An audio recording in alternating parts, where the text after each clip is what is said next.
Hello everyone, this is Ben, and welcome to another installment of Shower Thoughts. Today, I'm going over 5 cards that were overhyped when spoiled. They aren't listed in any particular order, and if you could please give this video a like and watch it all the way through, it really helps out the channel. And let me know in the comments below what cards you think were overhyped when first spoiled.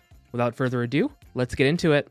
First up is Doom Whisperer. No doubt this is a powerful card, but it most definitely didn't live up to the hype upon release. If you take a look back at the original r/EDH thread, some of the comments were saying, "What was Wizard smoking? This is completely insane," or "This thing is like Gristlebrand." Thankfully, this card is not like Gristlebrand, and it is not completely insane. After 5 years, yes, this card did come out 5 years ago. It's only showing up in 2% of all possible decks. It turns out that you need a lot of life to really take advantage of the ability. And even in decks like Sir Conrad or Sidisi, you won't always hit a creature because of how math works. You mean you could make an only creature version of those decks, but even then you'll still hit 2 lands on occasion. Overall, the card is totally fine if you want to mill cards, but there are much more efficient ways to do so. Next is Lord Xander. When Wizards first spoiled this commander, the community collectively crapped their britches.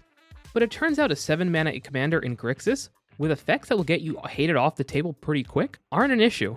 Everyone's commanders are public knowledge prior to starting a game, so A, you don't have to play against someone with this commander, or B, the table will hold up the proper interaction to deal with Xander ASAP, or they'll just remove the player. That also works. While the abilities are strong, you do have to jump through some hoops to abuse this card, just like any other card you might want to abuse, so it really isn't an issue. It is great, however, in the 99 of Reanimator decks. All in all, I don't mind playing against this commander, but don't be surprised if other people don't want to. Third on the list is Bootlegger Stash. What an absolutely weird card this is. I'm not sure how this is green, but here we are. Not only is it not in the usual Treasures Matters colors, it's also 6 mana for a do-nothing artifact that makes you more mana for later? Sure, it's pretty good in Ginny Faye, Jolene, and Vazzy decks, but that's about it. The few times I've seen this not in those decks, it's either a win more card, or they wish they drew something that actually impacted the board.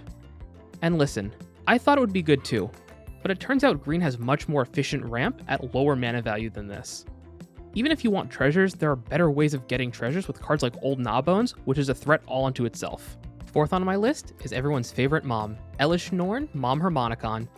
She's both a Pan-Harmonicon for you, and a Hushbringer effect for your opponents, all for 5 mana. And she can be in the command zone. There was a lot of buzz from prominent members of the Commander community that this card was a mistake and it shouldn't have been printed. Thankfully, in Commander at least, she doesn't seem to be played in every single white deck and isn't ruining the format. Don't get me wrong, she is a powerful card, but she still costs 5 mana and dies to a ton of removal. And her ability still requires you to build around it in some way. I wouldn't suggest you play her as just a way to turn off ETBs from your opponent's permanents, because you have much more mana efficient options, such as Hushbringer, Tocatli Honor Guard, and Torpor Orb. Yes, I know she stops all permanent ETBs, but I still don't think that's reason enough to add her as a stacks piece. I think of that ability as the cherry on top instead of why I would play her. And last on my list is the most recent, Woodland Bats. I want to be very clear that this card is good. It's a great addition to any token-based deck, like Thelyss, Edgar Markov. It's a bat and bats are like vampires, so it's fine. Or Chatterfang. But want to know what other cards are great in token decks? Impact Tremors, Blood Artist, and Bastion of Remembrance.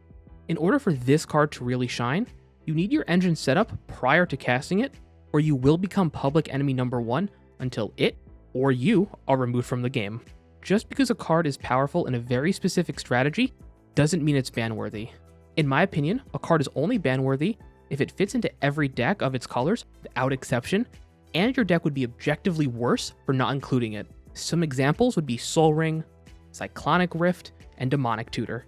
I'm not saying ban those cards, I'm just saying I wouldn't be putting Woodland Bats into every black deck I have. And I have one last announcement before we wrap up this video. My podcast, it's called Failed to Find, is finally on Spotify. You can find a link to that down below. So if you'd like a more in-depth discussion on the ban list or any other topics you'd like to suggest, put them in the comments and I'll definitely check them out. And with that, thanks for watching. A special shout out to my patrons shown on screen here. If you'd like to join them in supporting the channel, my Patreon is linked in the video description below. To keep supporting the channel for free, give this video a like if you liked it, dislike if you didn't, and check out my other videos shown on screen here. As always, this has been Ben with BRBMTG, and remember, always wash your hands.